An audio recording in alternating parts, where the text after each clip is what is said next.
अच्छा भाई, अब हम पढ़ेंगे क्या? फंक्शंस। सही है। तो फंक्शंस होते क्या है?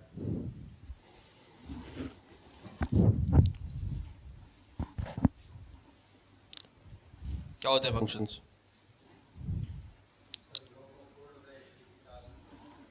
ठीक है। और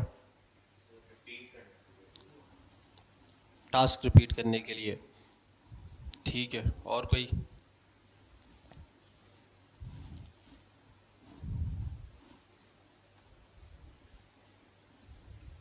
आप तो थे ना, फिर बताओ। बार बार रिपीट करने के लिए। सही है। अच्छा, फंक्शन का सिंटेक्स क्या है? फंक्शन, वैसे तो फंक्शंस काफ़ी जो है ना तरह के होते हैं इसके अंदर। अभी फ़िलहाल हम एक ही देखेंगे। फंक्शन का जो है लेटर आएगा, मतलब फंक्शन का अल्फ़ाबेट, और उसके बाद नेम, कुछ भी नेम हो जाएगा। ठीक है। और फिर सही है, ब्रैकेट्स आ जाएंगे, राउंड ब्रैकेट्स, उसके बाद कर्ली ब्रैकेट्स। ये फंक्शन हमारा हो गया। अच्छा, फंक्शन किसे कहते हैं, ये बात भी सबने क्या बोली है कि भाई रिपीट करने के लिए। क्या रिपीट करने के लिए? टास्क को रिपीट करने के लिए। किस तरह रिपीट करने के लिए? वो जब आप देखोगे कोड तो आपको समझ में आ जाएगा। रिपीटेशन से मुराद ये है कि अब मिसाल के तौर पे एक जगह आपने कैलकुलेशन करनी है आपके प्रोडक्ट की। मिसाल के तौर पे आप बना रहे हो ई कॉमर्स। ठीक है।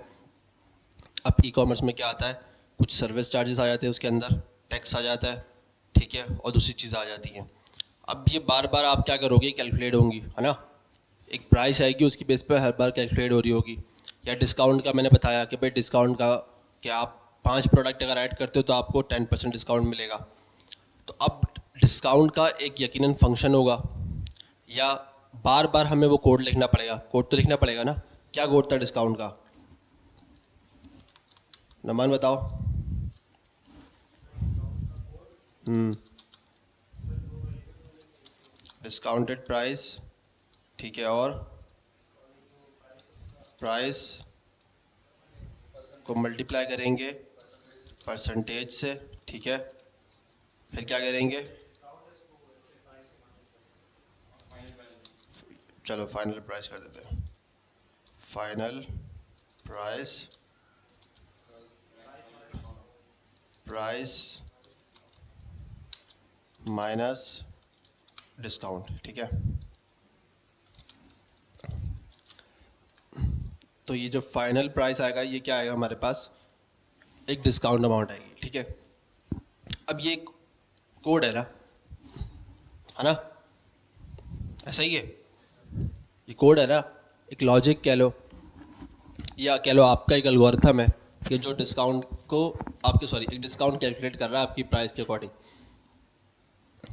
अब मेरी एप्लीकेशन के अंदर ये 5-4 दफ़ा है। जैसे मैंने कहा कि भाई 5 दफ़ा ऐड करोगे तो डिस्काउंट 10% लग जाएगा।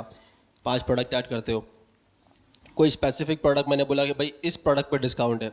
देखा होगा अक्सर अमेजोन के अंदर लोगों ने लगाया हुआ होता है, 25% हो गया, तराज के अंदर हो जाता है। तो अब आपने वो ऐड किया तो उसका एक आ गया अलग डिस्काउंट। ठीक है।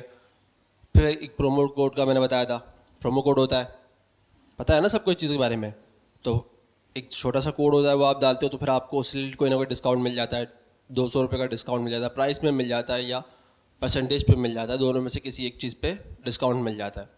अब वो जो डिस्काउंट बार बार आपको मिल रहा है, तो इसका मतलब ये हुआ कि यार वो बार बार कहीं ना कहीं कोड लिखा गया है ना। ऐसा ही है ना।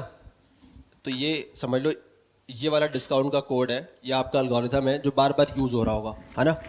मतलब ये 2 लाइनें हैं। अब ये तो सिर्फ एक छोटी सी डिस्काउंट की बात कर रहा हूँ मैं, और भी चीज़ें हो जाती हैं। तो डिस्काउंट की 2 लाइनें आपने अगर 5 जगह यूज़ करी तो 5 जगह लिखी होगी हर दफ़ा कैलकुलेट करने के लिए। ऐसा ही है, सबने ऐसा किया होगा। लेकिन अगर आपने फंक्शन पढ़ा होता तो वो बंदा कभी भी ये हरकत नहीं करेगा। बात समझ में आ रही है? क्योंकि फंक्शन का मकसद क्या है, एक सॉर्ट ऑफ कोड आपने लिखा, एक समझ लो पैकेट के अंदर आपने उसको पैक करके कहीं रख दिया अपनी एप्लीकेशन के अंदर। अब आपने क्या करना है, उसको कॉल करना है और उसको यूज़ करना है, बस। कॉल करना है और यूज़ करना है। आपने जो दो लाइनें लिखी हैं, ये 5-5 दफ़ा कॉल जगह जो है ना लिखी होंगी, तो समझ लो लाइन ऑफ कोड कितना हो गया। अगर 5 जगह करोगे 2 के हिसाब से 10 लाइनों का हो जाएगा। एक्स्ट्रा आ गई ना, मतलब 8 लाइनें आपकी एक्स्ट्रा जो है ना हुई हैं, ठीक है। जहाँ पे आपने एक कोड को रिपीटेशन करी है, जो कोड आपने ऑलरेडी लिखा हुआ है उसको रिपीटेशन कर रहे हो, इसका मतलब ये कि आपको फंक्शंस का नहीं पता या कोड ऑप्टिमाइजेशन का नहीं पता, ठीक है। ये दो चीज़ें कॉन्सेप्ट होता है। थोड़ा सा आगे चल के जाओगे तो कोड ऑप्टिमाइजेशन का एक कॉन्सेप्ट पढ़ोगे आप लोग, ठीक है, कि कोड को ऑप्टिमाइज कैसे करते हैं। ऑप्टिमाइजेशन का मकसद यही होता है कि कोड की रिपीटेशन ना हो।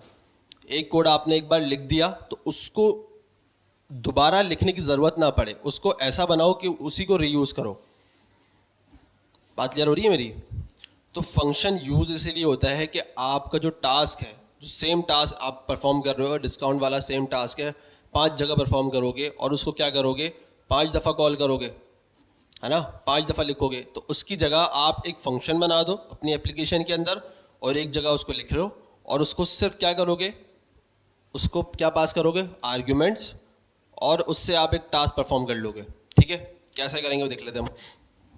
अब जैसे मैंने कहा यहाँ पे हमारे पास कौन सा है, डिस्काउंट अमाउंट कर लेते हैं इसको, ठीक है। ये फंक्शन बना दिया हमने, फंक्शन का कीवर्ड यूज़ किया, नाम कोई भी हो सकता है XYZ।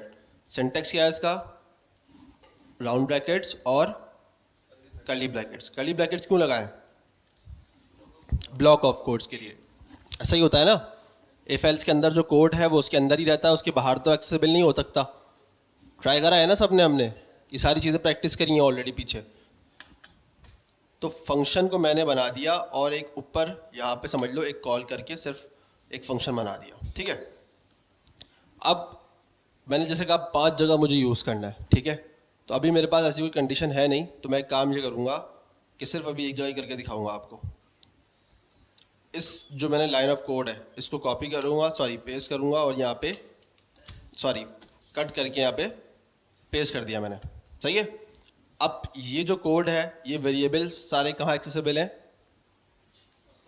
इस फंक्शन के अंदर। मैं इस फंक्शन के बाहर अगर कंसोल लॉग करूँगा तो क्या मुझे यहाँ पे ये मिल जाएगा,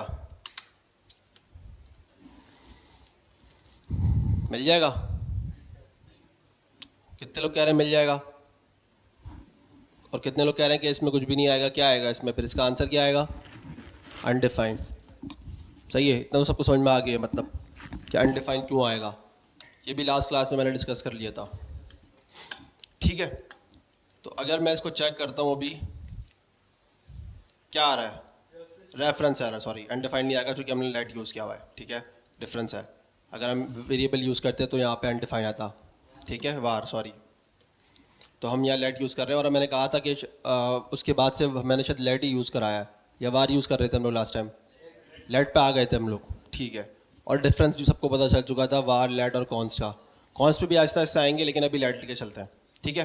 तो ये कौन सा एरर आ गया, रेफरेंस एरर आ गया। क्या कह रहा है भाई, इज़ नॉट डिफाइंड, ठीक है, क्योंकि भाई इसको मिल ही नहीं रहा ये चीज़, ठीक है। अच्छा, अब इसको कॉल करने का तरीका क्या है, फंक्शन को, जो मैंने बात करी कि भाई फंक्शन को बार बार यूज़ करेंगे। आप बोलोगे सर फंक्शन को बार बार कैसे यूज़ करेंगे, क्या मैं बार बार जाके क्या फंक्शन को इसी तरह जाके लिखता रहूँगा ऐसे करके। अगर मैंने 5 दफ़ा लिखना होगा तो क्या मैं इस तरह करके लिखता रहूँगा, तो फिर तो बात तो एक ही हो गई, है ना। तो फंक्शन को बार बार यूज़ किस तरह करते हैं, जो फंक्शन का नाम है उसको रखते हैं, कॉल करते हैं, ठीक है। लॉग में कर लो या आप बगैर लॉग के कर लो, मैं आप बगैर लॉग के करके दिखाता हूँ, ठीक है। डिस्काउंट अमाउंट के नाम से फंक्शन है, वही हमने कॉल किया और उसको ब्रैकेट्स लगा दिए। कौन से ब्रैकेट्स हैं ये, राउंड ब्रैकेट्स। अब ये सब चीज़ें आप लोगों ने ऑलरेडी देखी हुई, कहाँ पे, एरे के मेथड्स याद है, एरे के मेथड्स हमने कौन से पढ़े थे। जैसे मैं अभी एक फटाफट बना लेता हूँ, एक ये कह रहे, ठीक है, पैड्स के अंदर डॉट पुश यूज़ कर रहे हैं, पुश के आगे क्या लगा रहे हैं हम,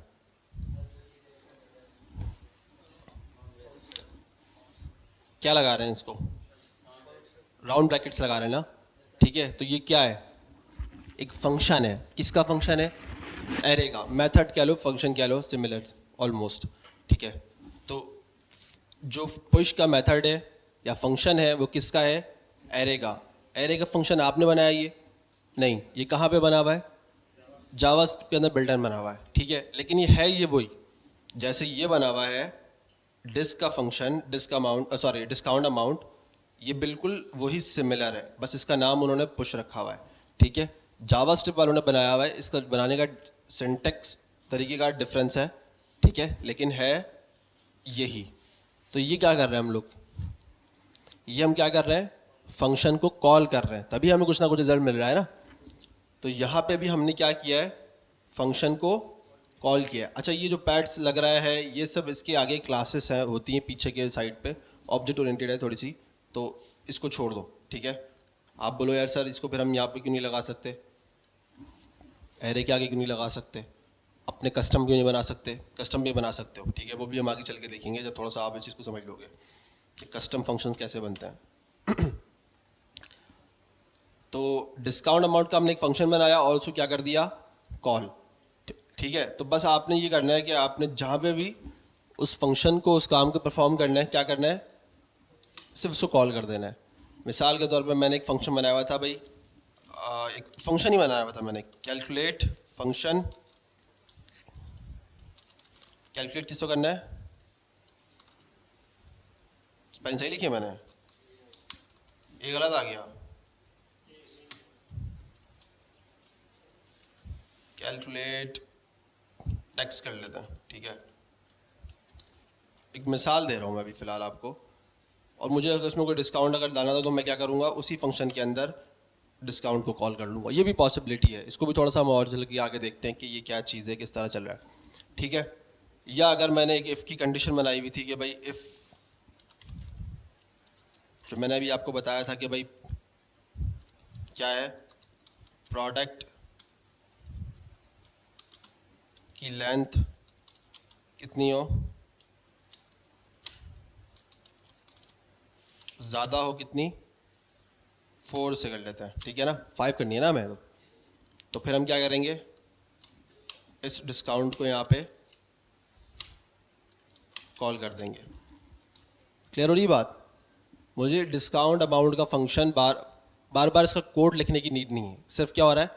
फंक्शन को कॉल करते जा रहे हैं और हमारा काम आसान होता जा रहा है। हमने कोड एक बार लिख दिया, अब ये अभी कैलकुलेट नहीं करेगा। क्यों नहीं करेगा? क्योंकि मैंने इसमें अभी कुछ एक चीज़ परफॉर्म ही नहीं करी है कुछ भी, अभी सिर्फ ये क्या कर रहा है?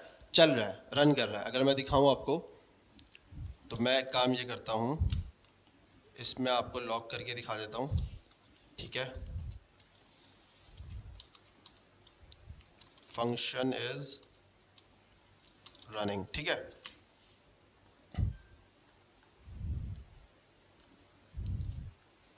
अभी मैंने इस पे किया भाई प्रोडक्ट की लेंथ कितनी हो जाए, 4 हो जाए तो आ जाए, लेकिन अभी हमारे पास प्रोडक्ट कुछ है नहीं, तो मैं एक काम ये करता हूँ ना, बस इसको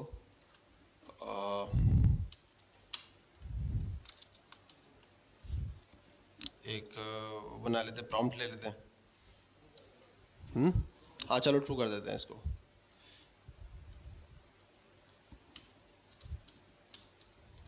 लेकिन मैं इसको अभी नहीं चलाऊंगा, मैं इसको चलाऊंगा एक थोड़ा सा डिले के बाद। तो मैं इसमें सेट टाइम आउट यूज़ कर लेता हूँ अभी। सेट टाइम आउट क्या है इसको हम आगे चल के देखते हैं, अभी नहीं पढ़ेंगे, लेकिन मैं सिर्फ अभी आपको बता रहा हूँ। इसको मैं चलाऊंगा 2 सेकंड बाद, ठीक है। ये अभी नहीं चलेगा। प्राइस कहाँ है? ठीक है, प्राइस अभी कुछ है नहीं, तो सही है, फंक्शन चल रहा है लेकिन, है ना। दोबारा देख लेते हैं। फंक्शन इज रनिंग, मतलब फंक्शन चल रहा है। मैंने क्या किया है? सेट टाइम आउट समझ लो, बस थोड़ा सा टाइम में डिले लाता है, ठीक है। आगे चल के देखेंगे इसको, लेकिन अभी सिर्फ इतना समझ लो कि बस इसके अंदर मैंने डिले डाला है कि भाई 2 सेकंड बाद चले बस ये कोड। तो ये कोड 2 सेकंड बाद चल रहा है और कंडीशन ऑलरेडी ट्रू है, तो ट्रू में क्या चल रहा है? Discount amount. डिस्काउंट अमाउंट कहाँ चल रहा है हमारे पास? ये रहा। और लॉग क्या कर रहा है? Function is running. तो सही चल रहा है ना बिल्कुल, ठीक है। ये चीज़ समझ में आ गई सबको? अच्छा, अब ये जो कैलकुलेट कर रहा है डिस्काउंट अमाउंट 2 बेस पे कर रहा है। किसकी बेस पे कर रहा है? किसके बाहर? अगर अभी ये मैं इसको अंदर मैंने आपको सिर्फ अभी जो अंदर लगाया ये बताने के लिए कि ये चल रहा है नहीं चल रहा, ठीक है। बाहर अगर मैं यहाँ पे लगाने की बात कर रहा हूँ आप फंक्शन से बाहर चलेगा, लेकिन वो उससे पता तो चलेगा फंक्शन चल रहा है नहीं चल रहा, वो तो बाहर का कोड है ना। मैं सिर्फ ये चेक कर रहा हूँ कि फंक्शन चल रहा है नहीं चल रहा, क्योंकि ये इसके ब्लॉग स्कोप के अंदर है। यहाँ तक क्लियर हो गई सबको बात। अभी हमने क्या देखा, फंक्शन हमारा चल रहा है, लेकिन क्या अभी ये डिस्काउंट अमाउंट कुछ कैलकुलेट कर रहा है? नहीं कर रहा। क्यों नहीं कर रहा? क्योंकि उसके अंदर अभी कोई चीज़ है ही नहीं। अभी उसमें वो क्या बोल रहा है कि भाई प्राइस अनडिफाइन है, अभी आगे चल के बोलेगा फिर वो परसेंटेज नहीं है, ठीक है। तो वो कहाँ से लेंगे हम? अब जाहिर सी बात है हर जगह पे कुछ ना कुछ अलग प्राइस आ रही होगी। जैसे मैंने कहा कि भाई 5 प्रोडक्ट आप ऐड करते हो तो उसकी एक अलग प्राइस होगी कि 5 प्रोडक्ट ऐड करने के बाद क्या प्राइस बनती है। फिर उसका एक डिस्काउंट अमाउंट होगी भाई कि अगर 5 प्रोडक्ट ऐड कर रहे हैं तो हमें डिस्काउंट कितना देना है, 5%, 10%, 20%, 25, 30 कितना देना है, वो अलग हो गया। अब दूसरा मैंने कहा कि एक स्पेसिफिक प्रोडक्ट है, इलेक्ट्रॉनिक्स आइटम ले लेते हैं भाई, कोई भी इलेक्ट्रॉनिक्स आइटम आपने मोबाइल ऐड किया है अपनी कार्ड के अंदर, तो उसमें क्या होगा, कुछ ना कुछ हम अमाउंट होगी मोबाइल की, 30,000, 40, 50, 60 लाख जो भी है वो एक अमाउंट जाएगी। फिर उसका परसेंटेज आएगा कि भाई इस प्रोडक्ट पे एक्चुअली परसेंटेज कितना है, हो सकता है उस पर 5% हो, किसी पे 25% हो, तो फिर वो परसेंटेज जाएगी। तो ये क्या है, वेरिएबल्स हैं, है ना। अमाउंट एक वेरिएबल है, परसेंटेज क्या है, एक वेरिएबल है। तो इसको हम किस तरह कैलकुलेट करेंगे ये देख लेते हैं। अच्छा, तो मैंने अभी आपको बता दिया कि भाई ये प्राइस अभी क्या आ रहा है, नॉट डिफाइंड, परसेंटेज पे भी आएगा अभी थोड़ी देर में ये, है ना। अच्छा, अब मुझे ये कैलकुलेट करना है, चूँकि प्राइस तो अभी कुछ है नहीं, परसेंटेज कुछ है नहीं, तो मैं क्या करूँगा, ये प्राइस और परसेंटेज मैं निकाल लूँगा यहाँ से। कहाँ से? यहाँ से। इसको क्या कहते हैं, पैरामीटर्स, ठीक है। क्या कहते हैं, पैरामीटर्स। पैरामीटर्स में मैं पहले निकाल लूँगा प्राइस और फिर कॉमा लगाऊंगा और परसेंटेज। अच्छा, ये कोई ज़रूरी नहीं है कि प्राइस पहले लिखो या परसेंटेज बाद में लिखो, आप परसेंटेज पहले लिख लो प्राइस बाद में लिख लो, ये आपके ऊपर है, ठीक है। ये डिपेंड किस पे करता है, ये आपके डिपेंड करेगा आर्ग्यूमेंट्स के ऊपर, ठीक है। ये सिंपल वेरिएबल्स हैं, क्या है, वेरिएबल्स हैं। आप जैसे बनाते हो ना यहाँ पे लेट प्राइस, ठीक है, ये क्या है, एक वेरिएबल बन गया, ठीक है। अभी भले ही कुछ इसमें हमने लिखा नहीं है XYZ, लेकिन ये क्या है, वेरिएबल तो है ना। तो ये भी एक वेरिएबल बना हुआ है इस टाइम पे, यहाँ पे लोकल वेरिएबल है, ठीक है। तो मैं प्राइस को यहाँ पे अगर लॉक करूँगा तो क्या मुझे मिल जाएगा प्राइस? क्यों नहीं मिलेगा? ये कौन सा वेरिएबल है, लोकल वेरिएबल है। ग्लोबल वेरिएबल होता है जो हमें यहाँ पे बाहर भी एक्सेसिबल है, जो हमने यहाँ पे अगर मैंने कोई बनाया है लेट प्राइस, अगर मैं यहाँ बनाता हूँ, कितने बजे नमाज है, सही है, ठीक है, ठीक है। मैं इसको प्राइसेस कर देता हूँ, ठीक है, प्राइस कर देता हूँ। तो अब ये जो वेरिएबल है ये कौन सा है, ये ग्लोबल है ना। इसको मैं यहाँ पे लॉक कर सकता हूँ, आ रहा है ना, यहाँ पे मिल जाएगा मुझे।